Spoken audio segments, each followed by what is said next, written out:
Walgreens, of all the Minerva. Hello, my baby. Hello, my honey. Hello, my ragtime gal. Sonny, you kissed my wife. Baby, my heart's on fire. We now review Legacy Deluxe Minerva. This one was a Walgreens exclusive, and in this world of non-existent supply line problems, it took a long time to track down. The character goes back to the Japanese cartoon continuity, and had no real presence in the original run of the Generation 1 cartoon show. A female Autobot who was a skilled medic like Ratchet, but not nearly so crotchety. The Legacy remake uses the Elito-1 mold. Why exactly did I skip Elito-1 and review this instead? Meh. The box is the normal stuff for a Legacy Deluxe, though mine arrived slightly crumpled.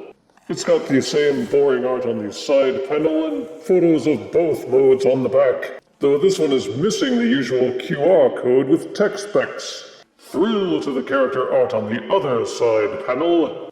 Now let's get Minerva out and say, hello, nurse. Out-of-box Legacy Minerva comes with her instruction booklet. A transparent gun accessory that was painted black.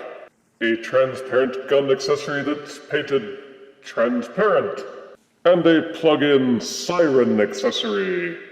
And this is Minerva in alt mode, and it's a car. Yes, it's got a hood, 4 wheels, a passenger compartment, and rear wheels and a spoiler.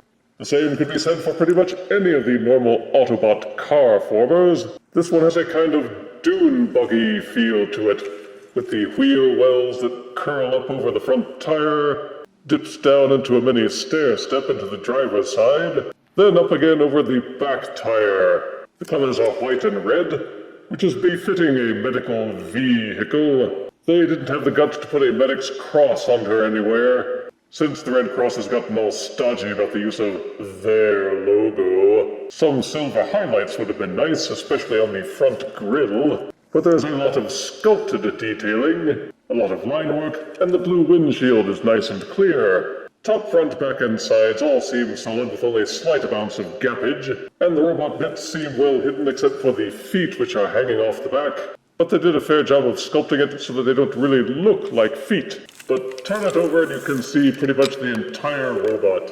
Head, chest, arms, and legs, it's all there right up in your face. I'd say only Earthrise RC seemed more like a shell former, but Minerva at least does carry her alt mode better. It feels a bit light, and there is a deal of rattling, but everything does tab together nicely. Minerva has 4 clip-in tires with varying degrees of fluidity, but she will scoot across level surfaces and none of her parts seem to drag or scrape. Minerva has three 5mm ports on each side of the car. There are 4 on the rear of the car, and 1 on the roof. The roof port is meant to house the siren lights, but they did add a port on top of the lights as well, so you can still mount accessories to the roof. Any of the ports can house any compatible accessory, so you have the freedom to load up Minerva with all kinds of weapons. And yes, any one of her default weapons can be capped with a Fire Blast accessory.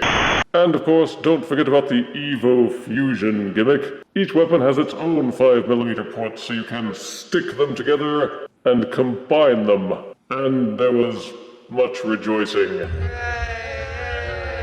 To transform Minerva to robot mode, first de-accessorize, though you can leave the siren on. It doesn't interfere with the transformation, and you're probably just going to leave it there anyway. First, invert these portions on the back of the car to transform into the robot feet. Then the rear portions of the car untab from the center of the spoiler. When transforming to robot mode, they slide in and tab like this. But to transform to robot, untab them and fold them back on these hinges. Turning the car over, continue folding out these rear portions of the car. They will eventually tab into this portion on the inside of the hinge. This tab inside holds the legs together, just kind of ease them apart. Then with the legs separated, you can fold the remnants of the rear spoiler until those are inverted and fill out the robot legs. Going to the upper portions of the car, this top section tabs into the robot arm. Untap it and pull it loose, loose when transforming to robot mode. Be careful when tabbing them together because they look a bit fragile to me. There is another tab on the inside of the front wheel well. Ease the arm down until the tab and the arm itself separate, then rotate the arm so that the elbow is pointing forward, and rotate the fist so that the wrist is pointing the right direction. These front wheel wells tab into the front grille. You can see the tab and groove here.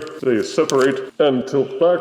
Tricky part is separating the back portions of the car from the robot body. They don't really give you the right leverage for it, but eventually it will pull loose, and then on a set of very stubby internal hinges it will angle up and out. Once it's angled up, you'll have enough clearance to fold the car hood out a bit. Take this rear portion of the car and fold it inside and underneath the windshield. The car hood and front wheel sections are on this secondary hinge, which angle backwards and fold down until they're kind of covering the rear windshield a bit. It's possible to leave the front wheel wells still tabbed in back there, but the instructions say to take these other hinges and swivel them forward, then collapse them down, straighten everything out, give the waist a 180-degree twist.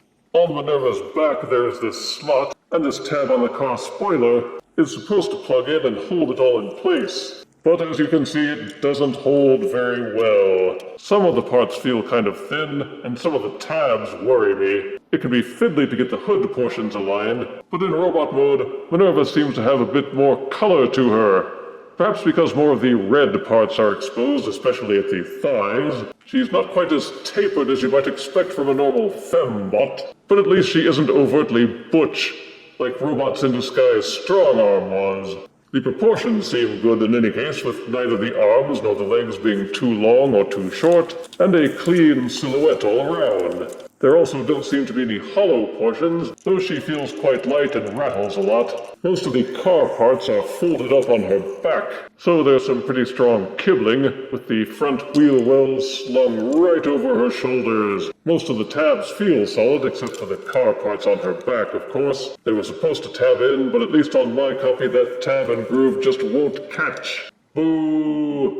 But the sculpt work is well done. I don't have a copy of Alita 1 to compare her to, but Minerva's bot mode still looks very well detailed and set off nicely by the paint job, which is mostly red with just a dash of blue on the pelvis and in the eyes. Her head sculpt has a kind of Optimus Prime-ish vibe to it, with a crested helmet flanked by two black antennae, so she has an actual face instead of a face plate. Minerva has a 5mm port underneath each forearm, one in each fist, one on each wheel well at her shoulders, and one on her back under the hood. There's one at the base of each shin, and two on the bottom of each foot. So there should be no shortage of ways to arm her up, whatever compatible accessories you may have, in addition to the weapons she came with. The evo-fusion gimmick means each weapon has its own 5mm ports, so you can stick them together in a number of different ways, and even give her siren lights so her enemies can see it coming. For articulation, Minerva has a 360-degree rotating head. It's ball-socketed, so it will tilt back and forward slightly as well, and side to side. Each shoulder would rotate 360 degrees except for these darn wheel wells. Her arms can also splay out. I guess it's good that these rear portions don't tab in solidly because you can move them out of the way when rotating the arms if you need to. There's an upper bicep swivel, and each elbow will bend a little over 90 degrees. Each hand is mushroom pegged for full rotation. 360-degree waist swiveling. Each leg will kick forward this far before it bumps into the pelvis. They'll only rotate backwards about this far before the thigh portions bump into the pelvis and stop rotation. Each knee will bend backwards 90 degrees. There is an upper thigh rotation.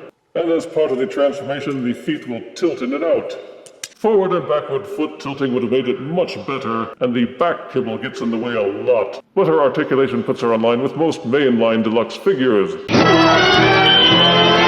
For size comparison, here is exclusive Walgreens Legacy Deluxe Minerva, next to RED Series RC.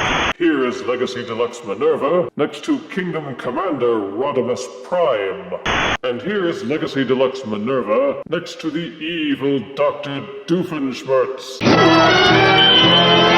Given the rarity of this figure and the difficulty in finding it, somehow I was slightly let down by the reality. That's not to say that it's a bad figure, it's just that it feels like the payoff isn't as grand as the effort of searching would lead one to believe. Positives are that Legacy Minerva is a well-made deluxe, with a good alt mode and a good robot mode, and a moderately easy transformation. It has good colors, good detailing, and all the articulation you would expect from a deluxe. You can customize her well in both modes, as well as configuring her weapons with their own built-in ports. She scales and fits well in among all the other car formers. Negatives are that she looks kind of small in her alt mode after compacting everything. Some parts of the car look a little plain and could have used some silver highlighting. Some of her parts feel a bit thin, so care is advised when transforming. Don't be too rough on those slender tabs. Getting those wheel shoulders aligned in robot mode is tricky. The back kibble just won't stay tabbed in place, and those shoulder wheels always feel like they're getting in the way. If you already have the Elita 1 figure, you may not find too much different in this one.